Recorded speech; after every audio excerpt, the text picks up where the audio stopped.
Now, in the earlier slides, we spoke about the condition that that house should not be transferred for 3 years. If you claim exemption by buying a new house, you can't sell it for 3 years. What happens if you sell it? Consequences is the new asset which is acquired is transferred within 3 years of its acquisition. 54F, 54, the new capital gains computed will be short-term capital gains. The cost of acquisition of such new asset will be reduced by the amount of capital gains exempt. So in short, what happens is that, let us say you had claimed an exemption in the year 2013-14. Okay, in assessment year 2013-14 you had claimed an exemption, and you were supposed to hold the asset which you had bought up to say 31st March 2017, but you sold it in 2016, just now in June 2016. So you have violated the condition.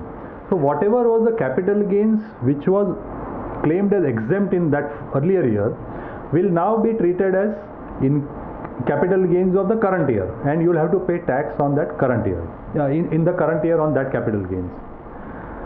Under section 54F, the new, and it is, it's possible that in that new house which you sell, there also you may make a capital gain, you may make a profit on that.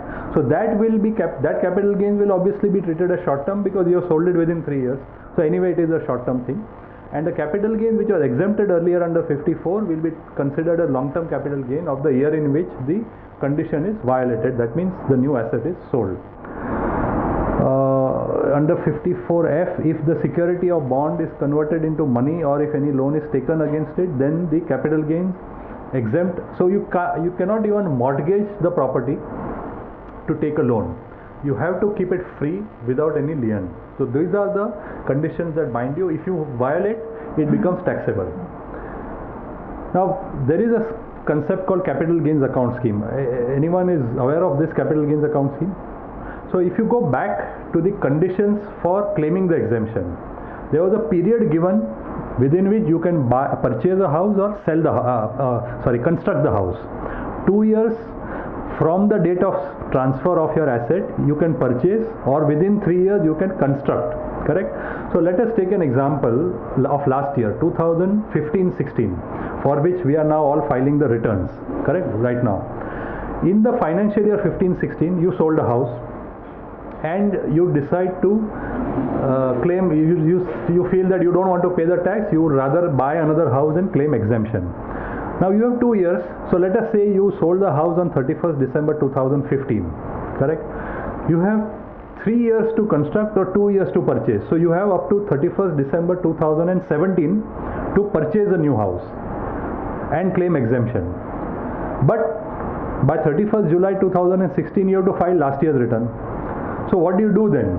So in that kind of a situation where you want to claim the exemption, but because of the time period that is available under the section, by the time the due date for filing the return comes, you have not yet invested, then you have to open what is called as a capital gains account under the capital gains account scheme with a public sector bank. The private banks are not allowed to open the accounts. So you have to go to a PSB, open a special capital gains account under the capital gains account scheme and put that money which you would have otherwise invested in the house, you have to put the money into that bank account. It has a separate passbook. It is designated as a capital gains account scheme, and keep the money in that. And in the olden days we were supposed to file the proof of that deposit into that bank account along with the return of income. Now, as you know, no other documents are required to be filed with the return, only the return has to be filed. So no proof is required to be filed, but you will certainly have to, before 31st July, if that is the due date for your filing of return, open a capital gains account scheme and put that money into that account. Otherwise, technically, so what may happen is, for example, same example, 31st December you have sold the house and 31st July 2016 you have to file your return. You have neither bought any new house, nor paid any advance, nor have you opened a capital gains account, okay?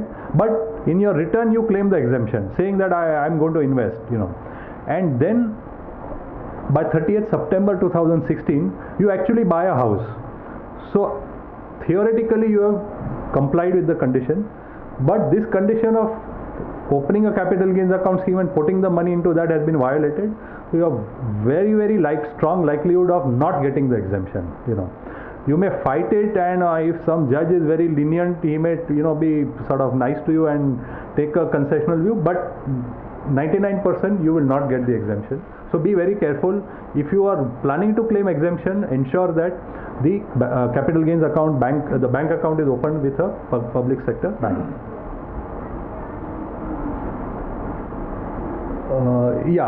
So that was about opening the bank account.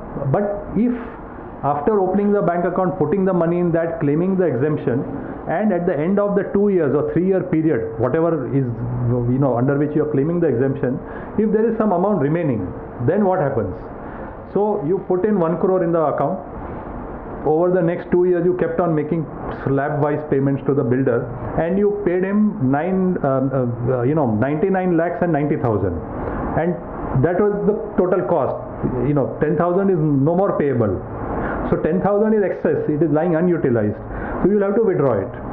So that amount will be treated as the long-term capital gains of that year in which you withdraw. So in the year of withdrawal, whatever is withdrawn, that will be treated as income, because earlier you have claimed exemption in respect of that amount. In case of 54F, only the proportionate, this is not right. Basically, the amount that you withdraw will be taxed as long-term capital gains.